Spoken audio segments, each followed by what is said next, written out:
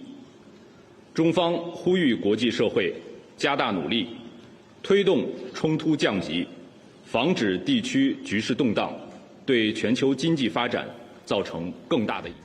तो चीन चिंतित है। 2 चीजें आपने देख ली कि इस युद्ध में अभी तक अमेरिका इजराइल के साथ है, अमेरिका ईरान पर हमला कर चुका है, लेकिन दूसरी तरफ रशिया ईरान के साथ खड़ा है और चीन भी ईरान का समर्थन कर रहा है, लेकिन चीन को व्यापार की चिंता ज्यादा है। यूरोपियन यूनियन को भी इसी बात की चिंता ज्यादा है कि ईरान विरोध के तौर पर स्ट्रेट ऑफ हॉर्मुज को बंद ना कर दे। इससे यह सीख मिलती है आप सबको।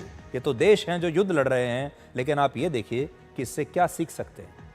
ये सीख सकते हैं कि दुनिया भावनाओं से नहीं, अपने हितों से चलती है। एक और बात, जब तक अमेरिका इस युद्ध में नहीं कूदा था, तब तक सारे देश शांति के पक्ष में थे, क्योंकि उन्हें पता था कि ईरान सिर्फ इजराइल के हमलों का विरोध करने के लिए स्ट्रेट ऑफ हॉर्मुज को बंद नहीं करेगा। लेकिन अब जब अमेरिका के हमले के बाद हर देश को यह लग रहा है कि ईरान इस ट्रेड रूट को बंद कर सकता है, तो वो ईरान के साथ हमदर्दी जता रहे हैं और उन्हें चिंता है कि कहीं ईरान इस रूट को बंद ना कर दे, क्योंकि इससे सबका नुकसान होगा।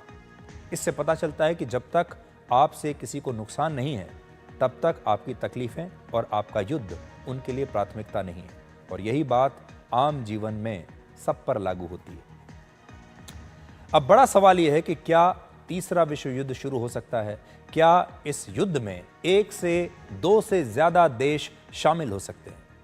तो ये युद्ध बड़ा तब होगा, इसका विस्तार तब होगा जब उसमें बड़ी बड़ी महाशक्तियां शामिल हो जाएं। जैसे इस युद्ध में 3 देशों की भूमिका बहुत अहम रहेगी। एक है अमेरिका, जो ईरान पर हमला कर चुका है, दूसरा है रशिया और तीसरा है चीन। ये 3 जो देश हैं ये बहुत महत्वपूर्ण है। ये बात सबको पता है कि अमेरिका इजराइल के साथ है और रशिया और चीन ईरान के साथ है, लेकिन सिर्फ इस समर्थन से इतना बड़ा युद्ध शुरू नहीं हो सकता। जिस तरह अमेरिका ने इजराइल की तरफ से ईरान पर हमला किया, क्या वैसे ही रशिया और चीन अमेरिका पर हमला कर सकते हैं या इजराइल पर हमला कर सकते हैं?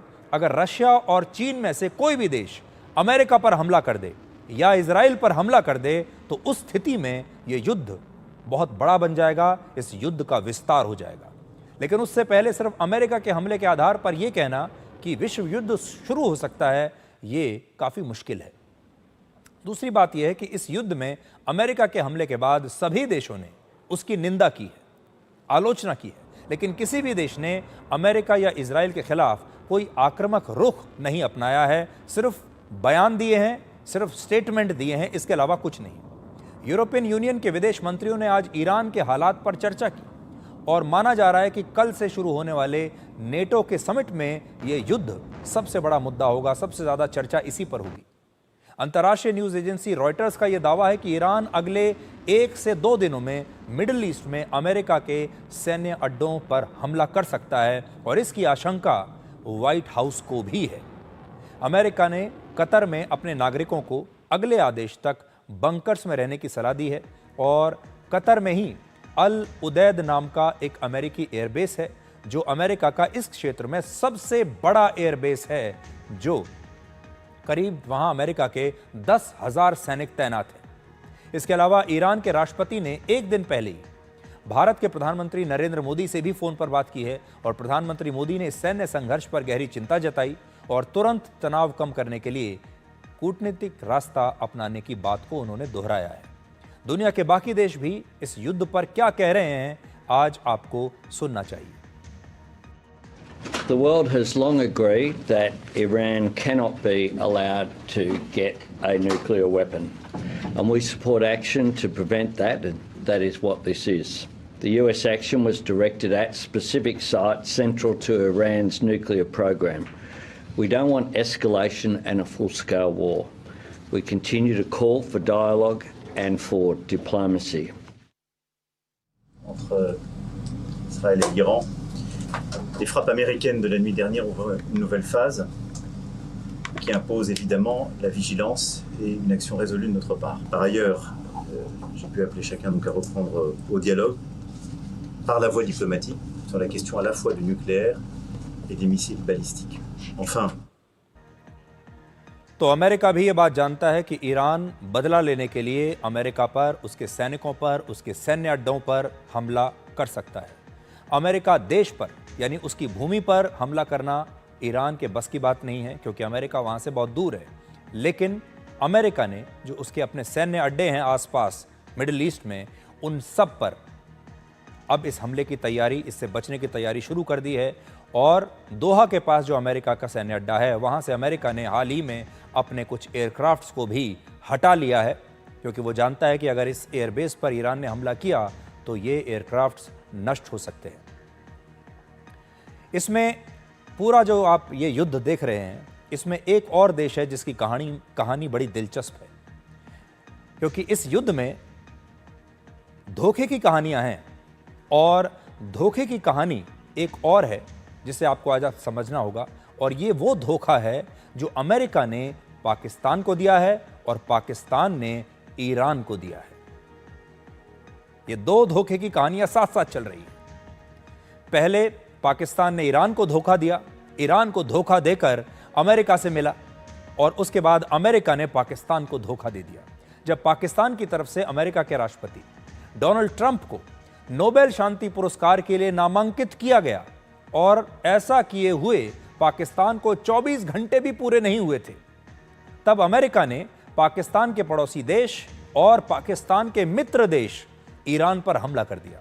यानी पाकिस्तान की सरकार थोड़े घंटों पहले तक यह कह रही थी कि राष्ट्रपति ट्रंप को नोबेल शांति पुरस्कार मिलना चाहिए, अमेरिका ने इसी नामांकन के बाद ईरान पर ऐसा हमला किया जिसके लिए पूरी दुनिया अमेरिका की निंदा कर रही है और कह रही है कि पाकिस्तान ने क्या सोचकर राष्ट्रपति ट्रंप को नोबेल शांति पुरस्कार देने की मांग की। और खुद पाकिस्तान के प्रधानमंत्री शहबाज शरीफ भी अब अमेरिका के हमलों को गलत बता रहे हैं। दूसरा धोखा पाकिस्तान ने ईरान को दिया। ईरान पाकिस्तान को अपना भाई मानता है। ईरान को लगता है कि अगर उस पर कभी कोई बड़ा हमला हुआ, अगर उसके ऊपर कभी इजराइल ने न्यूक्लियर हमला किया, तो पाकिस्तान उसके बचाव में आएगा और पाकिस्तान ईरान के लिए अपना न्यूक्लियर हथियार इजराइल पर दाग देगा। इतना विश्वास है ईरान को पाकिस्तान पर। पाकिस्तान और ईरान पुराने दोस्त रहे हैं, पुराने भाई हैं। अगर दोनों देशों को आप देखेंगे तो दोनों देशों के बीच बहुत समानताएं हैं। दोनों देश धर्म के आधार पर चलते हैं, इस्लाम के आधार पर चलते हैं। दोनों देशों में जबरदस्त कट्टरपंथियों की सरकार है। लेकिन पाकिस्तान ने अमेरिका के राष्ट्रपति ट्रंप को ही नोबेल शांति पुरस्कार देने की सिफारिश कर दी और उसमें भी पाकिस्तान के जो आर्मी चीफ हैं वो खुद डोनाल्ड ट्रंप के साथ बैठकर लंच करके आते हैं। और तब यही कहा जा रहा था कि डोनाल्ड ट्रंप को इस समय पाकिस्तान की आवश्यकता है। डोनाल्ड ट्रंप ने पाकिस्तान के आर्मी चीफ से कहा कि ईरान के साथ इस युद्ध में आप हमारा साथ दीजिए। तो यह धोखा दिया पाकिस्तान ने अमेरिका के कहने पर और अब अमेरिका ने पाकिस्तान को धोखा दे दिया। इसमें सीख ये है कि जो धोखा होता है वो वापस लौट कर जरूर आता है। जब आप किसी को धोखा देते हैं तो ये धोखा लौट कर भी एक दिन आता है। पाकिस्तान ने ईरान को धोखा दिया तो अमेरिका ने उसे धोखा दे दिया। और ये धोखे का वो चक्र है जो सबके जीवन में अक्सर ऐसे ही लागू होता है। दुनिया जो मजाक उड़ा रही है वो ये है कि पाकिस्तान पहले कहता है कि डोनाल्ड ट्रंप को शांति के लिए पुरस्कार मिलना चाहिए। दुनिया का सबसे बड़ा नोबेल शांति पुरस्कार डोनाल्ड ट्रंप को मिलना चाहिए। वो शांति के दुनिया के सबसे बड़े दूत हैं। वो शांति का दूत जिसे पाकिस्तान की सरकार ने औपचारिक रूप से उसका नामांकन किया, सपोर्ट किया कि उन्हें नोबेल पीस पुरस्कार मिलना चाहिए, अब उसी ने अगले दिन ईरान पर हमला कर दिया जो कि पाकिस्तान का सबसे करीबी मित्र है। अब पाकिस्तान की स्थिति क्या रह गई? पूरी दुनिया पाकिस्तान का मजाक उड़ा रही है और इस सब के बीच ये युद्ध आज भी जारी है। और इजराइल का दावा है कि उसने तेहरान पर अब तक का सबसे बड़ा हवाई हमला किया है और आज इजराइल ने ईरान के 6 हवाई अड्डों पर हमला किया है और इजरायली सेना ने ड्रोन अटैक करके ईरान के 15 एयरक्राफ्ट्स और हेलीकॉप्टर्स को नष्ट कर दिया है। इस हमले में ईरान के रनवेज, अंडरग्राउंड बंकर्स, हवा में ईंधन भरने वाला एक विमान और लड़ाकू विमानों को भारी नुकसान पहुंचा है। इजराइल के मुताबिक इन मिलिट्री एयरक्राफ्ट्स और हेलीकॉप्टर्स का इस्तेमाल इजराइल के हमलों को रोकने के लिए होने वाला था, जो अब ईरान नहीं कर पाएगा। इसके अलावा इजराइल के करीब 20 फाइटर जेट्स ने ईरान के रेडार और सैटेलाइट सिस्टम्स, मिसाइल भंडार और उनके साथ तेहरान के पास एक मिसाइल लॉन्च करने वाले मिलिट्री बेस को निशाना बनाया है, उस पर हमला किया है। और इजराइल के मुताबिक उसने ईरान की उस एविन जेल पर भी हमला किया है जहां पर विपक्षी नेताओं को गिरफ्तार करके रखा जाता है।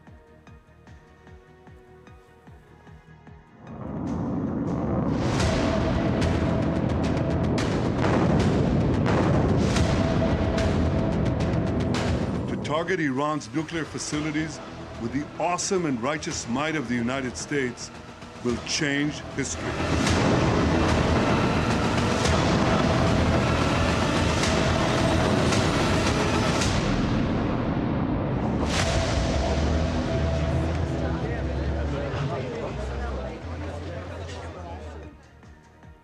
तो इजराइल हमले कर रहा है लेकिन ईरान भी चुप नहीं बैठा है। ईरान ने इजराइल के अशदोद शहर पर हमला किया है। ईरान की मिसाइलों ने इजराइल के दक्षिणी हिस्से में एक पावर प्लांट पर हमला किया और अल जजीरा चैनल के मुताबिक टेल अवीव और यरूशलेम में भी धमाके सुनाई दिए हैं। और आज करीब 40 मिनट तक ईरान का मिसाइल हमला इजराइल पर जारी रहा और इजराइल के कई इलाकों में बिजली ठप हो गई।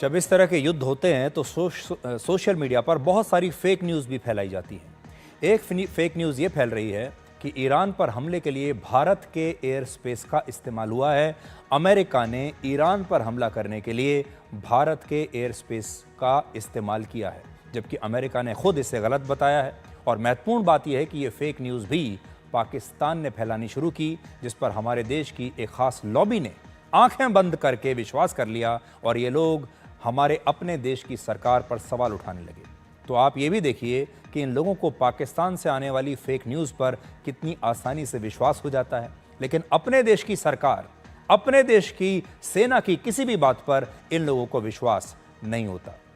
और एक और अपडेट ये है कि ऑपरेशन सिंधु के जरिए कल रात से लेकर अब तक ईरान के मशहद से 575 भारतीयों को वापस लाया जा चुका है भारत में, जबकि कुल 2000 भारतीय नागरिकों की अब तक ईरान से सुरक्षित वापसी हो चुकी है। और इजराइल से भी 162 भारत के लोगों को वापस अभी लाया जा रहा है।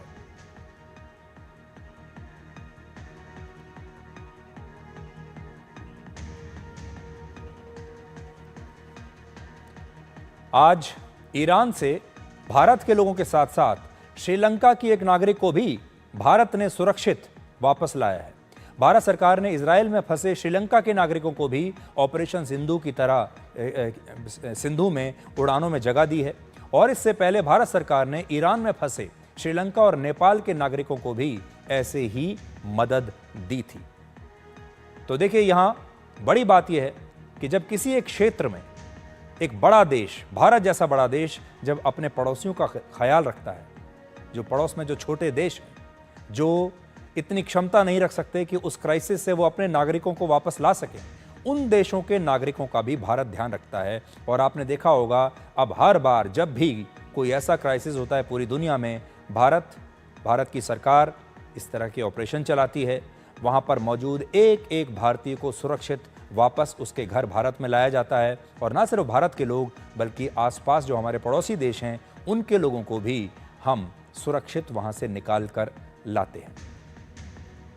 एक और बात यह है कि इस बात का तो खंडन हो चुका है कि अमेरिका ने भारतीय एयर स्पेस का इस्तेमाल नहीं किया है ईरान पर हमला करने के लिए, लेकिन पाकिस्तान के एयर स्पेस का भी उन्होंने इस्तेमाल नहीं किया। पाकिस्तान के भी किसी इंफ्रास्ट्रक्चर का उन्होंने इस्तेमाल नहीं किया। कुछ दिन पहले लोग यही कह रहे थे और ये बात चल रही थी पूरी दुनिया में कि पाकिस्तान के आर्मी चीफ को डोनाल्ड ट्रंप ने लंच पर इसलिए बुलाया है कि उन्हें ईरान के साथ युद्ध में हो सकता है पाकिस्तान की सेना की आवश्यकता हो सकता है वो पाकिस्तान के एयर बेस का इस्तेमाल करें, पाकिस्तान के एयर स्पेस का इस्तेमाल करें। लेकिन पाकिस्तान की, हमने पहले भी आपको बताया था, अमेरिका को पाकिस्तान की कोई आवश्यकता ना थी और ना है। और इस हमले में भी अमेरिका ने पाकिस्तान का कोई इस्तेमाल नहीं किया।